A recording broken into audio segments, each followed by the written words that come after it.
এমন একটি গান সম্পর্কে আজকে বলবো যে গানটা আপনারা কখনোই শুনবেন না। আসলে আমরা মনের ভুলে এই গানগুলো শুনে আল্লাহর সাথে শিরিক করে ফেলি। কিন্তু এই গানগুলো থেকে অবশ্যই দূরে থাকবেন। আজকে একটি গান সম্পর্কে বলি। সেটি হচ্ছে 'রব ने बना दी जोड़ी' ছবির গান। শাহরুখ খান যেটাতে অভিনয় করেছেন। গানটি এমন কথা আছে গানটির যে, "তুঝ में रब देखता है यारा मैं क्या करूँ।" তাহলে এই কথাটির মানে কি আপনি জানেন? প্রিয় মুসলিম ভাই বোনেরা, ফোনে গানটি চালু করে তো খুবই মুড নিয়ে গানটি শুনেন।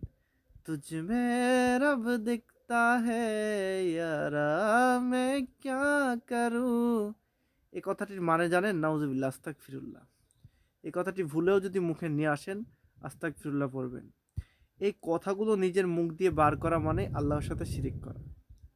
শিরিক হচ্ছে গুনাহের মধ্যে সবচেয়ে বড় গুনাহ। প্রিয় ভাই বোনেরা, কথাটির মানে একবার মন থেকে চিন্তা করুন। আপনি একটা মেয়ের মধ্যে আল্লাহকে দেখতে পাচ্ছেন। আপনার সৃষ্টিকর্তাকে একটা মেয়ের সাথে তুলনা করছেন। নাউজুবিল্লাহ, আস্তাগফিরুল্লাহ। এখনো সময় আছে। পৃথিবীটা এমনভাবে বিভ্রান্তি ছড়াচ্ছে ইহুদিরা, যাতে আমাদের ঈমান থেকে থেকে নষ্ট হয়ে যায়। এটা থেকে আমাদের বাঁচতে হবে। আমাদের ব্রেনটাকে স্থির করতে হবে।